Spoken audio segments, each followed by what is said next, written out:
I can go.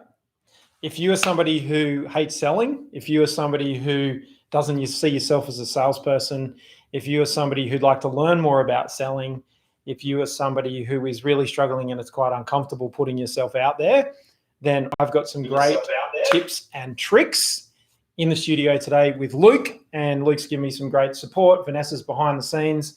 Welcome back to Best Practice TV. In this session, I'm going to talk to you about some really basic fundamentals to help you feel more confident around selling. And maybe you've been asked to sell by your boss. Maybe you've been asked by your boss in COVID-19 to contact all of your customers. I'm going to tell you a couple of little quick stories about people I've been speaking to. But in this session, I'm going to give you some basic behind the scenes data and numbers so that you guys can be more confident in selling. This is applicable to you if you've lost your job. This is applicable to you if you've still got your job. This is applicable to you if you run a business, own a business. These are the basics to selling that are really, really important. I've touched on some of them in the session last week, and I'm going to continue these sessions over the next couple of weeks. It's Thursday here in Australia, so same time every week. We're going to keep this selling segments going as we build out this information. So as always, let me know where you're watching from. I see we've got a few people there watching live on LinkedIn. We've obviously got a few people watching live there on YouTube. So let me know where you're watching from and get used to using that chats and comments side of things, because that's where I can see the dashboard and you guys can ask your questions and I can give you obviously some feedback and some answers. So my name's Kobe Simmet. I'm the CEO here at Best Practice and the founder of bestpractice.biz. I'm having a great time right now, pivoting a little bit in the COVID-19, new normal, if you like. I'm actually feeling pretty relaxed right now. I've been getting to bed early. I've been getting, a good life balance going. And without all of the running around like craziness and the travel, I've actually had a bit more time to sort of rest and catch my breath. So I've quite enjoyed that. And now we're getting on to giving you guys some great content. And we hope to continue to do that. So at the same time, please let me know if there's content that you'd like me to produce. If there's questions you've got, problems you've got, challenges that you have, I can always, as always, respond to those comments. So today's the day to start talking about how to sell when you don't like selling. So the first thing that I want you to be considering is, is obviously there's a product or service that you have got that's in existence, and we're talking about selling that thing. Now, I guess if you broke out the two definitions of the difference between marketing and sales, marketing is really about doing the market research and understanding what the market demands are and making something come to fruition. So creating something that hasn't existed to sell to customers, because that's obviously the objective, or making changes and tweaks and improvements to a product that can then be sold. So the true nature of marketing is more about market research, understanding market demand, understanding traffic, understanding where there's revenue lines, where there is revenue flows and cash flows. And then selling is really about taking that next step, which is to be identifying customers for that product, or identifying customers with the challenge that solution can be put forward to. And it can be really simple. I'd like a cup of tea. I need a mug and I need some tea. I need a tea bag. So I've got peppermint tea here and I've got my cup of tea. So right now I'm a potential buyer. Well, I'm not, because I've got one, but I was a potential buyer 5 minutes ago for a good cup of tea. In this instance, it's peppermint tea. So I'm obviously not in the market for a mug because I have a mug right now. So I guess the first tip when you're somebody who doesn't like selling, the first thing to understand is that not everybody is in the market to buy right now. And once you can understand that potentially the people that you go up to talk to, they're not ready to buy. So, comment if you're in the market for a fridge right now. Are you in the market for a refrigerator? So if you're watching this and you're in the market for a refrigerator, let me know, comment yes. If you're not in the market and you've got a perfectly good refrigerator to keep your food in your kitchen at home or at work, say no, I'm not in the market. So I'm not going to sell you guys a refrigerator because I'm going to get rejected.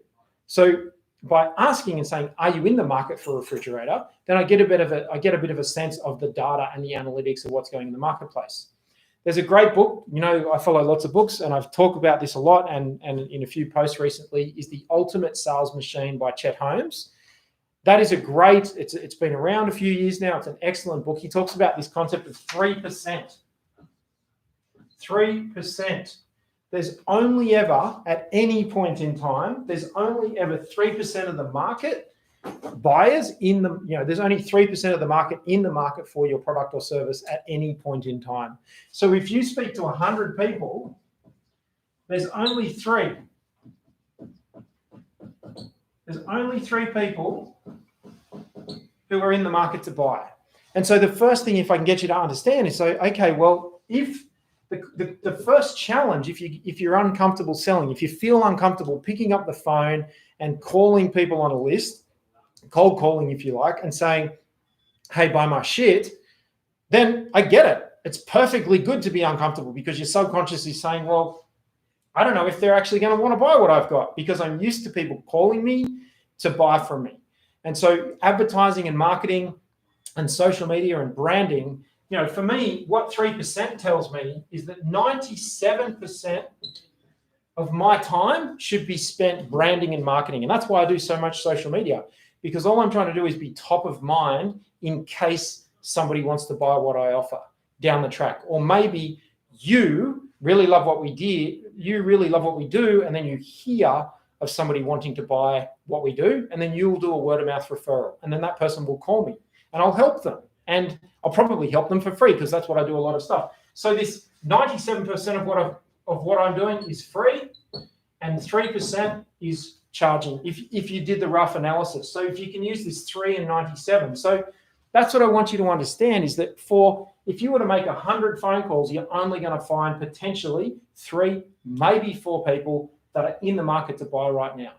And so when we actually get into that mindset, that the very first phone call you make and you feel uncomfortable making it, or you feel uncomfortable with the approach or doing the selling or going for the interview, of all of the total market, of all of the potential buyers, only 3 are going to be in the market to buy right now out of every 100.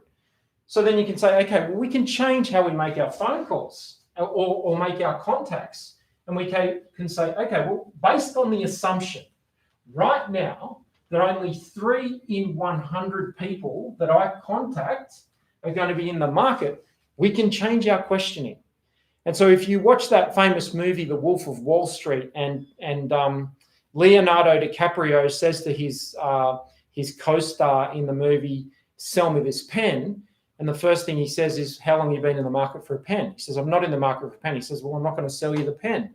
So, the first question could be, and it's a blunt one, are you in the market for whatever service that you sell? So maybe you could let me know in the comments what service you do sell or what service your organization has. Or if you're currently unemployed and you're an account manager, or you're unemployed and you're a CFO, or you're unemployed and you're some sort of marketing person, or you're unemployed and you're some sort of analytical person, or a health, safety, environment, quality manager, or an HR manager, whatever you might be, when you're speaking to people, you could be saying, are you in the market for an HR manager? Are you in the market for a CFO? Are you in the market for a sales coordinator? Are you in the market for a social media strategist? I get tons and tons and tons of messages on my LinkedIn messaging with people saying, buy my shit, buy my shit, buy my shit. And it just pisses me off. So here's an interesting story. Earlier this week, I got a phone call from somebody that I have been working with, a supplier of ours, 2 or 3. I probably haven't worked with this person for probably 18 months. They haven't called me.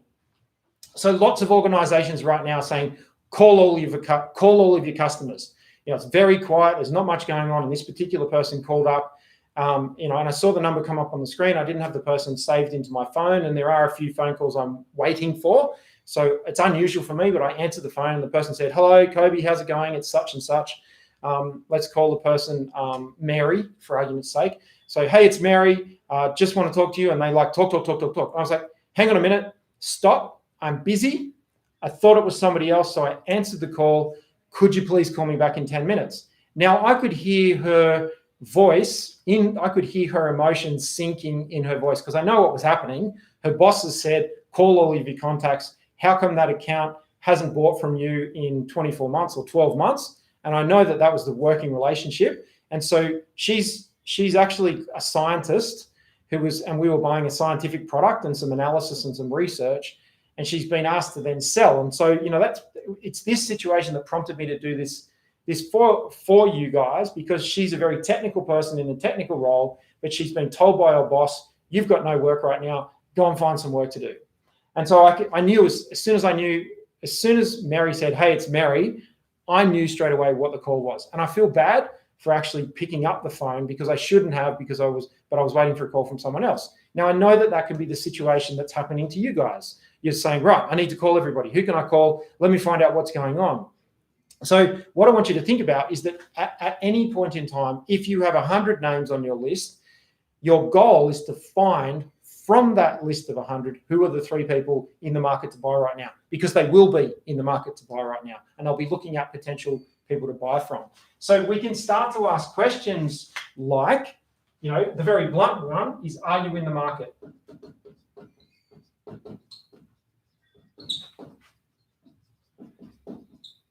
To buy? That's the first question, or your version of that. Now, that's a closed question. It's going to be yes, or it's going to be no. So I don't want you to feel rejection if they say no. I just want you to say that actually you've got 99 calls left to make. And then you've got 98.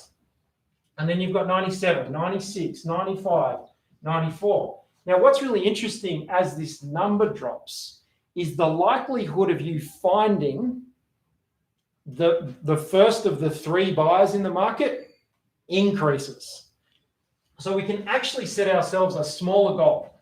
Now, our numbers were out of 100, we were saying 3 people. And then we're saying 97 people are not. Now, that's now. So the likelihood, it's almost 1 in 33. So 1 in 33. So the closer you get to 33 conversations, emails, phone calls, the closer you're going to get to the first person. Now, of course, that person might exist at phone call 45 or 46 or 50. But if you start doing your research and analysis up front, you may see, based on time, and you can ask the question, how often do people buy the thing that you sell? What sort of cycle? And I talked yesterday in the webinar about pattern recognition. What kind of cycles are there for buying? The main product, the best practice sells, the buy cycle is about sometimes 3, but mostly every 6 years.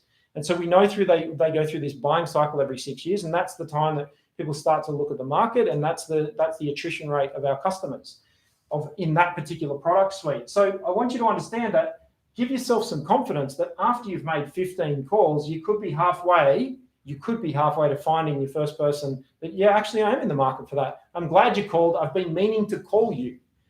So my intent with this part of this session when you're selling is to give you some data so that you don't have an unreasonable expectation of yourself that you're feeling uncomfortable about it. I want you to know that it's not going to be uncomfortable to call 33 people and just say hello. That's the first thing. It's just like, hey, it's Kobe. I'm calling from Best Practice. I just want to say hello. How's everything going? Hey, by the way, you wouldn't happen to be in the market to buy any more of what I sell right now, would you? Did you hear where I put the emphasis? Hey, just out of interest, you wouldn't happen to be in the market to buy what I've got to offer right now, would you? And they'll say, actually, yes. Or they'll say, no. You say, that's cool. How often would you buy the thing that I sell? And you can switch it to some market research, and you can start to say, okay, cool. All right, I'm going to make a note in my system to give you a call back in 6 months or 3 months or 1 month or 1 week. And that's why I wrote now, because next week it's a moving target. The one person that's in the market right now might buy and be out of the market, and then somebody else is in the market next week. And so it's very important to have the concept of massive action. The more that you delay, and the more that you stall, and the more that you procrastinate, and unfortunately it's counterintuitive, you make it very hard for yourself. And I'll give you another little quick story. We were doing some sales analysis over the last couple of days with our team, and we missed 5 leads in April. They were actually allocated to Caitlin on our team in our database instead of our sales team, our key business development people. They got allocated across to Caitlin. Nobody happened to notice the tag in the system. So when Serge called those 5 people, and Serge and I were talking last night just after 6 o'clock about this, Serge was saying that out of the 5 leads that we got in, because we've left it 3 weeks, 2 of them are like, yeah, we're not going to buy, but 3 of them purchased from competitors. And so my point here is about massive action.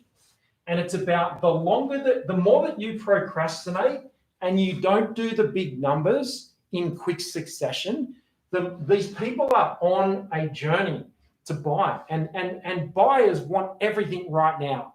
You guys want to go and buy your new stuff right now. It's called instant gratification. And all buyers are the same. It's the psychology of a buyer. I just want to get this thing sorted and I want to get moving and I want to click it off and I want to get it done.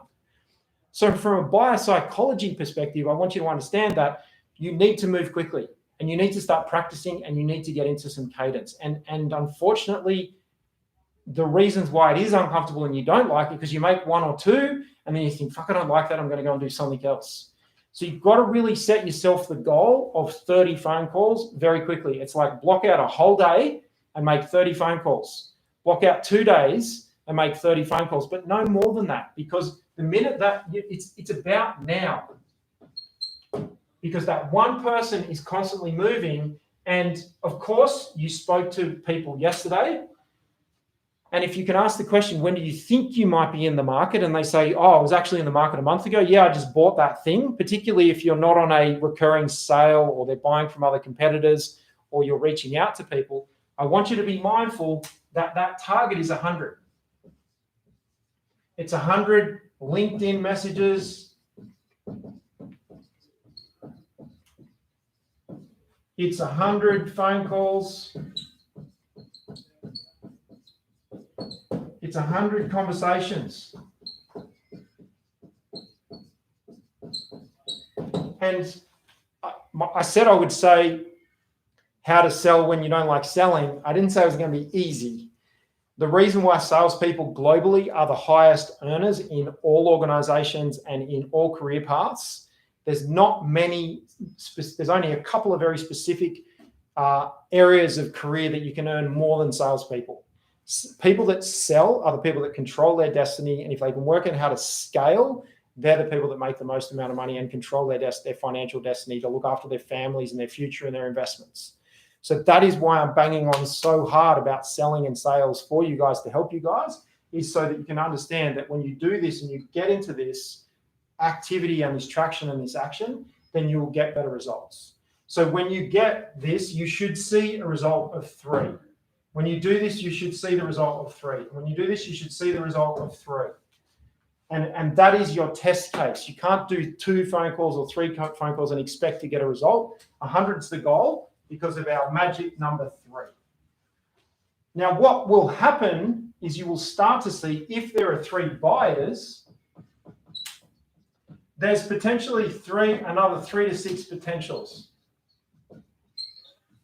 Because of this now concept and the timeline, from today, for example, to a month, that this one person is coming in and out all of the time. If your question is, hey, you wouldn't happen to be in the market to buy this thing, or you wouldn't happen to have this problem, if you could focus on the problem, and I'm going to get onto that in a second. If you said, you wouldn't happen to have this challenge, would you? You wouldn't happen to be having an issue with, you wouldn't happen to be having an issue with your smartphone and you might be in the market to buy a new smartphone, would you? You might, at about what time each day do you have a cup of tea, for example? We're in the market for some office furniture. So if you've got competitively priced, stylish office furniture, we're about to do an office fit out of the new best practice offices. So I'm in the market for some office furniture. I'm going to be in the market for a new coffee machine. I'm going to be in the market for a new sandwich press, a new kettle, a new toaster, maybe some new pot plants, some chairs. We've got a lot of stuff that we're going to reuse. This particular office is in the market for some new carpet.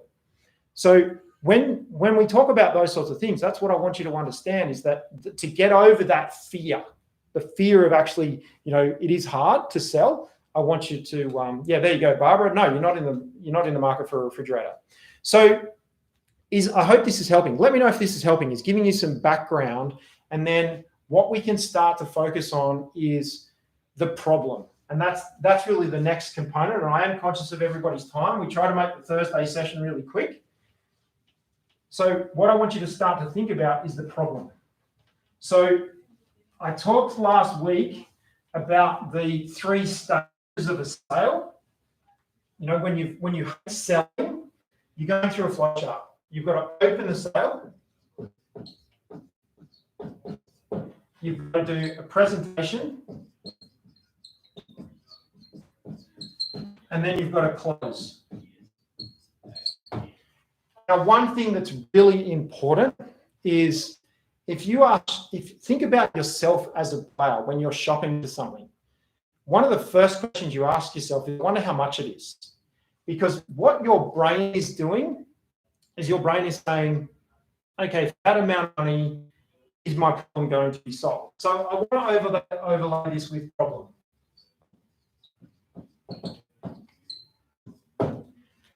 Now, I've said this before, don't show up and throw up. And I say that because I am absolutely guilty of it. I've been guilty of it for 20 years. It is my fundamental problem. You guys all know I can talk underwater with a mouthful of bubbles. I've got the gift of the gab, and that's what I do. I show up and I throw up. And I'm now learning to actually, I already understand the problem. I'm really quick to understand situations. I've done it so many times. I'm like, yeah, I get it. You got this problem. Shut up. Here's the solution. That is not the way to sell, and I'm guilty of doing that. And so what we're saying is we open the sale, we do our presentation, and then we close. And closing is all about dealing with objections. So you will get objections. You're going to get pushback because that is the person's head going, I'm not confident that solves my problem. So you want to be clear on the problem, and your presentation points have to accurately identify the same points that the customer raised that were their challenge, their problem, their issue, the thing that they want to get out of life. And customizing your presentation to specifically point to, I need a cup and I need a tea bag and I need some hot water. And they say, okay, well, I've got this great service that gives you a cup, it gives you a tea bag, and it gives you some hot water so you can have a beautiful cup of tea. I don't talk about the features. I don't say that the unit is black. I don't talk about that it's plugged into power. I don't talk about it's battery powered. I don't talk about where the water comes from. I say, I've got a beautiful unit that gives you warm water or hot water. It gives you these beautiful fresh tea bags, and it gives you a clean cup. And so what I want is, that's what I want. I want a fresh tea bag. I want hot boiling water, and I want my cup of tea. I'm not interested in the features. And so I can talk more about this in another session, but do not talk about features. That's a big no. Just talk about benefits. And the benefits need to map against the problem. So there's problem and the benefit. Problem, benefit. And that's your mapping exercise in your presentation. Now, opening the sale, we need to do massive information gathering. And this is back to your phone calls, back to the calls and the contacts and LinkedIn messages. That is, you wouldn't happen to be in the market for the thing that I sell, or can I get you information on anything today? Can I get you guys information on anything today? Is there anything that you guys need help with? What are some of the challenges that you guys have got? Now, some of the feedback is people want more information on selling and sales and help to get a job. You want to learn how to be a better seller to get a job. You want to learn how to be a better seller to control your destiny, grow the revenue of your organization, those sorts of things. So we're doing this webinar to help with this. And compared to our group yesterday, this is a much smaller, more focused group, and I can help you with sales and selling in your technical roles and in the roles that you guys have got. So we've got to do massive information gathering. So that very first contact point that you're making, your goal is not to come away with $50. Your goal is to come away with an understanding of the problems and challenges that they have, and you need to be clear in your head that your product or service solves those problems. And so here is where I say you must be in love with your product. You must absolutely be in love with your product or service. You must consume your product or service. You have to absolutely love it. So whatever it is that you sell, you must love your product or service. You must fall in love with your product or service. If you're not in love with your product or service, your body language is going to convey that actually I don't like this. I'm not in love with this thing. It's going to make it even harder. And so those three people that you find, they're going to be like, I just don't get this guy's vibe. I've got to check out this guy's vibe. It's not right. He's greasy. That's from TikTok, by the way. So what's a vibe? But your vibe will be all wrong because you're not in love with your product or service. I'm absolutely in love with our product and service and everything we do here at Best Practice. I design most of it, and I get that. But I don't do things I don't like doing, and I don't do things that I'm not in love with. Now, I have had people work for me selling our products or services that are not in love with it. And they fail. They struggle. They don't get good numbers because, A, they wouldn't buy it. It's like, I'm not going to buy that. Like, okay, great. They don't have the problem, but they don't lean in and do the product knowledge and completely fall in love with it and be absolutely convinced in what it does.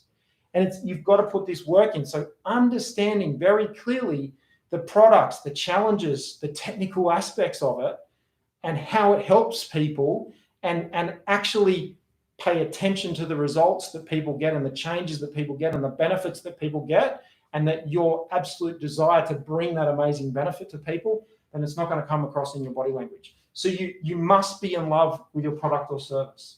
But we've got to go back to that massive information gathering. So I wanted to just round this out. I'm going to finish up now. And if you guys have got questions, now's the time to ask. I can see the comments there on YouTube and I can see the comments there on LinkedIn. Still got a few people following me. I want you guys to pay attention to that. Massive info gathering or intel. You must collect the intel. That's really important. And it's going to be really easy to sell when you've got good quality information, because then you can say, well, I know my product or service inside out. I've got the product knowledge. I've got the product training. I understand the solutions. I understand what you're looking for in life. And it would be unethical of me not to show you what I've got to show you, because this solves your problem. We had a problem.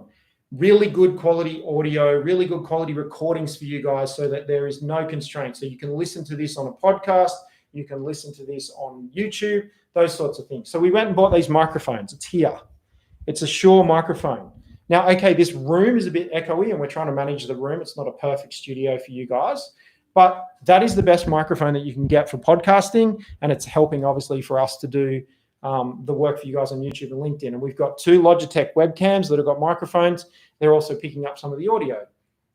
Now, when we went and looked at that problem, Luke said to me, it would be unethical of us not to buy the best quality microphone because it helps our customers. Now, that is just flipping over. He pitched me on it.